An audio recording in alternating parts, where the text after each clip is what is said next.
आप सब बच्चों को एक सूचना बताया जा रहा है और आज 23 मार्च है ना। तो भारत सरकार का तुगलकी फरमान जारी हुआ है कि आप सब बच्चों का विद्यालय फिर बंद किया जा रहा है क्योंकि कोरोना बढ़ रहा है। शांत रहिए कि आपका विद्यालय आज से 31 मार्च तक विद्यालय बंद रहेगा, ठीक है। और आप सब लोगों को बताना चाहेंगे कि यही काम पिछले साल भी हुआ था कि एक हफ्ते के लिए लॉकडाउन किया जाएगा जब आपका एनुअल एग्जाम चल रहा था, और तब से लेके पूरा साल जो था वो विद्यालय बंद हो गया, जिससे आपकी पढ़ाई बहुत ज्यादा नुकसान हुआ। और इस साल जब विद्यालय खुला, आपने किताब कॉपी अपना सारा व्यवस्था कर लिया, तब हमारे तुगलकी फरमान जो हमारे सरकार हैं वो अब आदेश कर दिए कि अब फिर जो है कि ये विद्यालय फिर बंद होगा। माननीय योगी आदित्यनाथ महाराज जी, मैं आपसे पूछना चाहता हूं कि आप बच्चों के भविष्य के साथ और जो प्राइवेट अध्यापक विद्यालय में पढ़ा के अपनी रोजी रोटी कमा खा रहे हैं, उनके पेट पे लात क्यों मार रहे हैं? इन बच्चों के भविष्य के साथ खिलवाड़ क्यों कर रहे हैं? ठीक है, कोरोना अगर बढ़ रहा है, विद्यालय बंद था, पूरे साल में किसी एक अध्यापक ने, किसी एक प्रबंधक ने कभी भी विद्यालय खोलने के लिए कोई धरना प्रदर्शन नहीं किया और हम लोगों ने पूरा सपोर्ट किया। लेकिन बीच में अगर कोरोना फैल रहा है तो मैं आपसे पूछना चाहूंगा कि जब गोरखपुर महोत्सव आप करा रहे थे तब कोरोना फैल नहीं रहा था। जब आप आके यहाँ पे इलाहाबाद के प्रयागराज में कुंभ का मेला लगवा रहे थे तब कोरोना नहीं फैल रहा था, जहां पे करोड़ों लोग स्नान करने गए। और अभी हरिद्वार में महाकुंभ का आयोजन आप करवा रहे हैं तब कोरोना नहीं फैल रहा है। बिहार में चुनाव हो रहा है तब कोरोना नहीं फैल रहा है। और विद्यालय जो बच्चों का सबसे देश की रीढ़ की हड्डी होते हैं, जिनकी बुनियादी शिक्षा, प्रारंभिक शिक्षा आप बिल्कुल बर्बाद कर दिए हैं पिछले 2 साल से, और अब जाके फिर लॉकडाउन आप लगा रहे हैं। तो आपसे पूछना चाहेंगे कि बच्चों के भविष्य के साथ आप मैच क्यों खेल रहे हैं? ये जितने भी बच्चे हैं, अगर 1 मार्च आप 1 अप्रैल बोले हैं, 1 अप्रैल तक अगर विद्यालय नहीं खुला तो इन सारे बच्चों को लेके मैं रोड पे बैठ जाऊंगा। ये मैं आपको खुला चैलेंज कर रहा हूं, क्योंकि बात सिर्फ मेरे तक का नहीं है, इन सारे बच्चों का भविष्य है।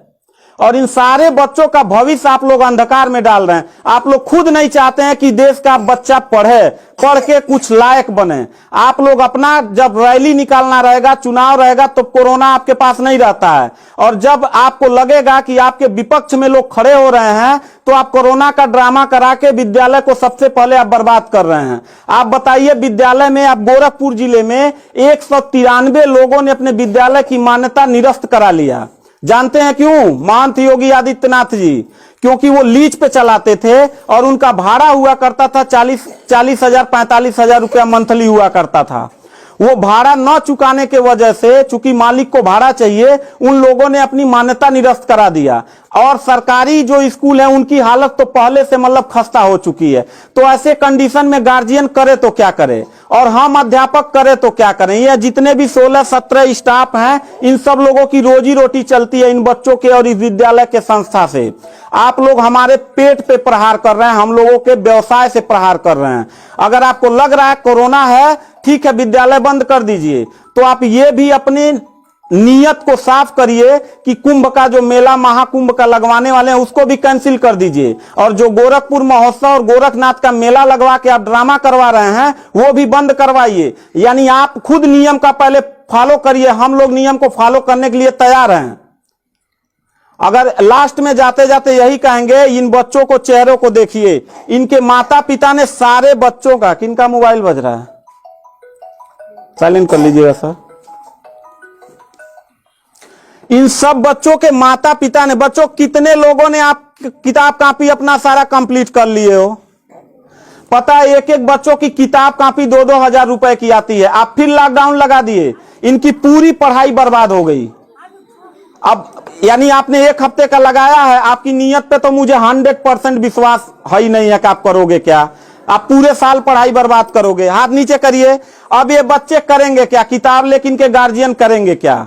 हम लोगों ने पूरा कोऑपरेट किया सरकार को। जितना दिन लॉकडाउन लगा था उतना दिन का मैंने पूरे सभी विद्यालय के लोगों ने शुल्क माफ कर दिया, क्योंकि गार्जियन के ऊपर कोई लोड न पड़े। हम लोगों ने टीचरों को पेमेंट नहीं किया, क्योंकि हम लोगों ने जब फीस नहीं लिया तो पेमेंट कहां से करें।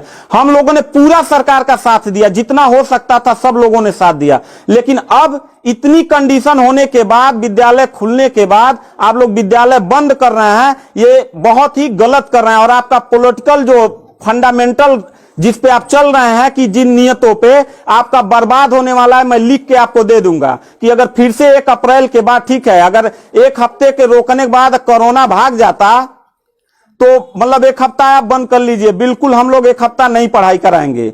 लेकिन अगर फिर साल भर का ड्रामा आपने किया तो निश्चित तौर पे याद रखिएगा कि तानाशाही उतना ही अच्छा लगता है जितना तानाशाह के अंत होने का समय ज्यादा दूर हो, और आपका समय बिल्कुल नजदीक आ गया है। तो मैं उम्मीद करता हूं कि आप ये काम बिल्कुल मत करिएगा। 1 अप्रैल के बाद अगर विद्यालय फिर से आप बढ़ाएंगे तो इन सब चेहरों को देख लीजिए और इनके गार्जियन को लेके, अपने पूरे स्टाफ को लेके जिले से लेके मैं प्रदेश लेवल तक धरने पे बैठूंगा, इस बात को याद रखिएगा। क्योंकि सवाल यहां सिर्फ मेरे रोजगार का नहीं है, मेरे जितने सहपाठी और जितने मेरे कर्मचारी लोग हैं और इन बच्चों के पढ़ाई का भविष्य का सवाल है। तो मैं इन बच्चों को लेकर धरने पे बैठ जाऊंगा और जरूरत पड़ा तो असंवैधानिक भी हो जाऊंगा। इसी के साथ मैं सरकार से रिक्वेस्ट करूंगा कि अगर 1 हफ्ता में बंद करने से कोरोना भाग जाता है तो हम सब लोग आपके साथ हैं, अगर नहीं भागता है तो 1 अप्रैल से छोड़ दीजिए। हम लोगों को कोरोना होगा, मरेंगे, क्या करेंगे वो हम लोगों की रिस्पांसिबिलिटी है। आपको इतना चिंता करने की जरूरत नहीं है, क्योंकि कोरोना में लॉकडाउन लगाने के बाद खाना हम ही लोग पहुंचाएंगे, लोगों के आने जाने की व्यवस्था हम ही लोग करेंगे, उनके दवा दारू की व्यवस्था हम ही लोग करेंगे। आप सिर्फ ड्रामा करेंगे, सिर्फ थरिया पिटवाएंगे और मोमबत्ती जलवाएंगे, इससे ज्यादा तो आपकी कुछ औकात है ही नहीं है। तो मैं उम्मीद करता हूं कि 1 अप्रैल के बाद आप विद्यालय खोल दीजिएगा। इन बच्चों के भविष्य के साथ आप लोग खिलवाड़ मत करिएगा।